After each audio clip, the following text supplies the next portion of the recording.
পুরো টিম নিয়ে ফুল দিয়ে বরণ করেছেন। তার চেয়ে অবাক করার বিষয়, বৈষম্য বিরোধী ছাত্র আন্দোলনের ভাইয়েরা, প্রতিনিধিরা, তারাও এসে ফুল দিয়ে আমাদেরকে বরণ করেছেন।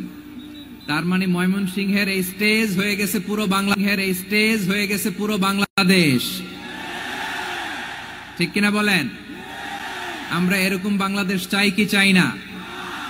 যেখানে ভেদাভেদ থাকবে না, মারামারি থাকবে না, এক ডাকে আমরা একত্রিত হব। সবার আগে দেশ। আওয়াজ করে বলেন, সবার আগে কি? দেশের প্রশ্নে আমরা ঐক্যবদ্ধ। এই যে 24-এর ছাত্র নাগরিক অভ্যুত্থান, এরপরেও যদি আমরা একত্রিত হতে না পারি, এটা আমাদের জন্য আফসোসের। সো এই যে অন্তর্ভুক্তিমূলক ইনক্লুসিভ দলমত নির্বিশেষে আপনারা সবাই আজকের স্টেজে একত্রিত হয়েছেন, আমি খুব খুশি হয়েছি। আমি সবার জন্য প্রাণ ঢালা দোয়া এবং অভিনন্দন জানাচ্ছি। প্লে কার্ড নিয়ে যারা দাঁড়িয়েছেন তাদেরকে শুভেচ্ছা, ব্যানার নিয়ে অনেকে দাঁড়িয়েছেন, শুভেচ্ছা। ফিলিস্তিনের পতাকা নিয়ে দাঁড়িয়েছেন, তাদেরকে শুভেচ্ছা। লা ইলাহা ইল্লাল্লাহ মুহাম্মাদুর রাসূলুল্লাহর পতাকা উড্ডয়ন করছেন, তাদেরকেও প্রাণ ঢালা অভিনন্দন। আমার প্রিয় ভাইরা, আমি চাইবো যে 1 থেকে 1.5 ঘন্টা আমরা একটু নিশ্চুপ থাকি। আইন শৃঙ্খলা এবং ভলান্টিয়ার্স যারা আছে, স্বেচ্ছাসেবক, তারা সর্বোচ্চ চেষ্টা করছে সুশৃঙ্খল পরিবেশের জন্য। সব জায়গায় নিশ্চুপ, 2-1 জায়গায় একটু ঠিকঠাক হচ্ছে। আপনারা ঠিক হয়ে হয় বসে যাবেন, নয় দাঁড়িয়ে শুনবেন। আওয়াজ করা যাবে না আজকের এই প্রোগ্রামে। আওয়াজ করবেন? রোজা রাখছেন না সবাই? হ্যাঁ, অধিকাংশ রোজা, আমরা সবাই রোজা। সো রোজা রেখে শাউট করে কথা বলাও আমার জন্য কষ্টকর। আমি এই সহযোগিতাটুকুন চাইবো। সবাই রোজাদার, এই যে হাজার হাজার লাখ জনতা আমি দেখতে পাচ্ছি, নিজের সেফটি সিকিউরিটি এনশিওর করে মুভ করবেন। সামনে গেলেও দেখে শুনে, পেছনে গেলে দেখে শুনে, কোনো দুর্ঘটনা, হতাহতের ঘটনা যাতে না ঘটে। ময়মনসিংহের জেনজি তারা যে সুশৃঙ্খল, আজকে গোটা বিশ্বকে দেখাই দিতে হবে এখান থেকে। ঠিক কিনা বলেন? মাশাআল্লাহ। আমার প্রিয় ভাইরা, আসুন আমরা কাল বিলম্ব না করে মহাবিশ্বয় মহাগ্রন্থ আল কোরআন আল কারীম থেকে তাফসীর শুনি। যেহেতু এটা তাফসীরুল কোরআনের প্রোগ্রাম, আর কোরআনের প্রোগ্রামের একটা আদব আছে, একটা বৈশিষ্ট্য আছে। এখানে হট্টগোল করা যায় না। হট্টগোল করা যায় না। মাশাআল্লাহ, মাশাআল্লাহ। নিজ দায়িত্বে আইন শৃঙ্খলা বাহিনী থামতে বলবে, স্বেচ্ছাসেবকরা থামতে বলবে না। আপনি দায়িত্বশীল। আজকে আপনি হচ্ছেন এই প্রোগ্রামের হোস্ট, আমি গেস্ট। সো গেস্টের সাথে কি আচরণ করবেন আমি দেখতে চাই। সবাই ঠান্ডা হয়ে যাবেন, কোনো আওয়াজ নাই। মাশাআল্লাহ, এই তো বলার সাথে সাথে ঠান্ডা হয়ে গেছে। মাশাআল্লাহ। এই যে এই দিকটাও আওয়াজ হচ্ছিল, এখন ঠান্ডা। মাশাআল্লাহ, মাশাআল্লাহ, তাবারাকাল্লাহ। জি,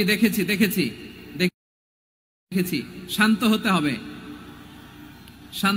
আমি শুরুতেই হাত নাড়িয়ে শুভেচ্ছা জানিয়েছি আপনাদের। একটু পরপর হাত নাড়ালে আলোচনায় ব্যাঘাত ঘটবে। আমরা একটু নীরব হয়ে বসি। কয়েকটা জরুরি কথা শেয়ার করবার আছে আপনাদের সাথে। এই বার্তাগুলো আমরা আজকে নিয়ে যাব। যখন আওয়াজ করতে বলবো, বাঘের বাচ্চার মতো, সিংহ শার্দুলের মতো গর্জন করে আওয়াজ করতে হবে। আর যখন নিশ্চুপ থাকতে বলবো, পিন পতন নীরবতা, কিপ সাইলেন্ট। একেবারে এই তো। মাশাআল্লাহ, মাশাআল্লাহ, very good. I love it, I like it. The Gen Z of Mymensingh. মাশাআল্লাহ, মাশাআল্লাহ। আমার প্রিয় ভাইরা, আমি আজকে এই চমৎকার দুপুরে সূরাতুল আহজাবের 35 নম্বর আয়াত তেলাওয়াত করেছি। কত নম্বর আয়াত? আপনারা আমার দিকে তাকান।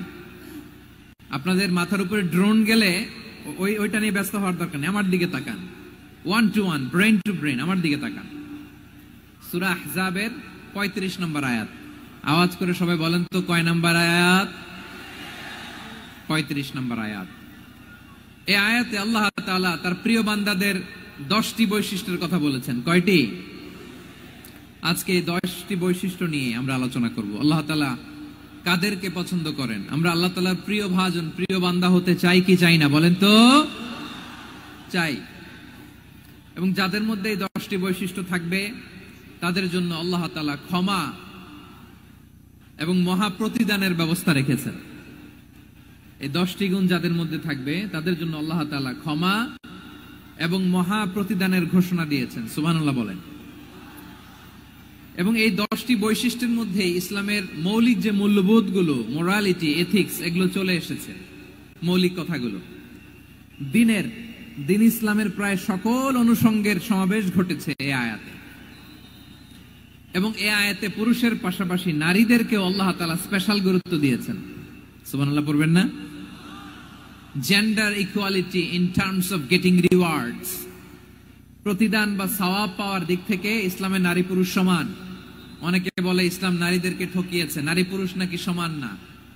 অনেক নারীবাদীরা বলেন, আমি প্রিয় বোনদের বলবো এই আয়াতের দিকে তাকান, সূরা আহজাবের 35 নম্বর আয়াতের দিকে তাকান। এই আয়াতে নারী পুরুষ সমান। সুবহানাল্লাহ বলেন তো সবাই।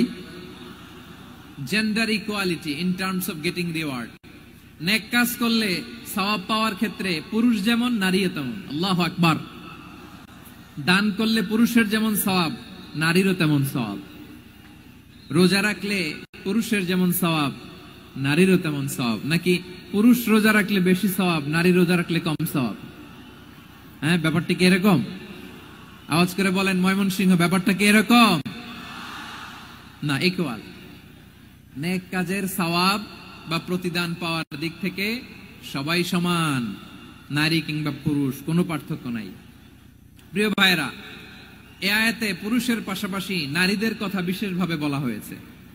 এই আয়াতটি নাজিলের একটা প্রেক্ষাপট আছে, শানে নুজুল আছে। আমাদের প্রিয় আম্মাজান উম্মে সালামা রাদিয়াল্লাহু তাআলা আনহা, উনি একবার আল্লাহ রাসূল সাল্লাল্লাহু আলাইহি ওয়াসাল্লামকে বললেন, ইয়া নবী আল্লাহ, মালি আসমাউর রিজালা ইউযকারুনা ফিল কুরআন ওয়ান নিসাউ লা ইউযকারনা।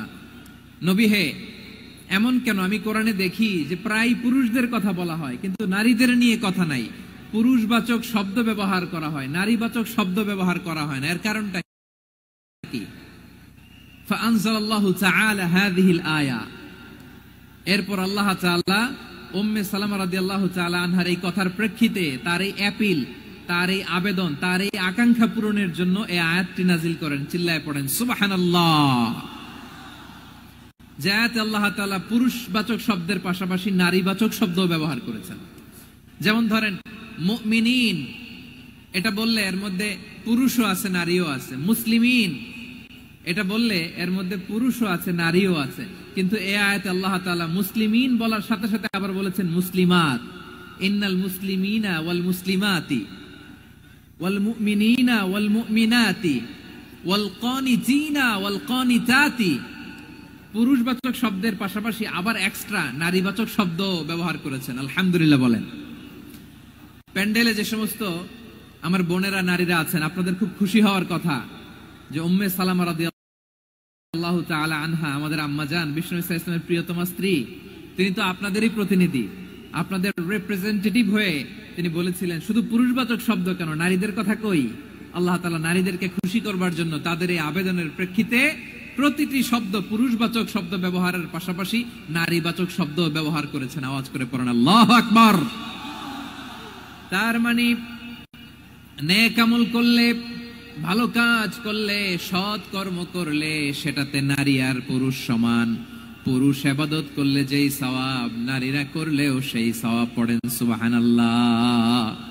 That means women has been given extra attention in this word. Subhanallah. How sensible Islam is and how lucky we are.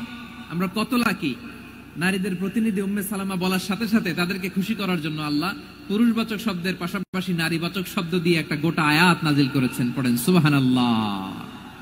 তাহলে আসুন আমরা দেখি কোন 10টি বৈশিষ্ট্য আল্লাহ তাআলা এখানে উল্লেখ করলেন যাদেরকে আল্লাহ তাআলা পছন্দ করেন। আওয়াজ করে আমার সাথে বলেন তো, এখানে কয়টা বৈশিষ্ট্যের কথা বলা হয়েছে? কয়টা? 10টা শুনবেন তো? শুনে একসাথে বিদায় নেবেন তো, নাকি আগে আগে উঠে যাবেন? আমি ওঠার আগে কে কে উঠবেন? হাত তুলেন তো দেখি। আমি ওঠার আগে উঠে যাবেন? ভুলে তুলছে না? আচ্ছা, ঠিক আছে, ঠিক আছে। শান্ত হইতে হবে, শান্ত হয়ে বসুন আর আমার কথা শুনুন আমার প্রিয় ভাইরা। তাহলে যে 10টি বৈশিষ্ট্য আল্লাহ তাআলা পছন্দ করেন যে ইমানদার বান্দাদের মধ্যে থাক, তার 1 নাম্বার হচ্ছে আল্লাহ তাআলা বলছেন ইন্নাল মুসলিমিনা ওয়াল মুসলিমাতি, নিশ্চয়ই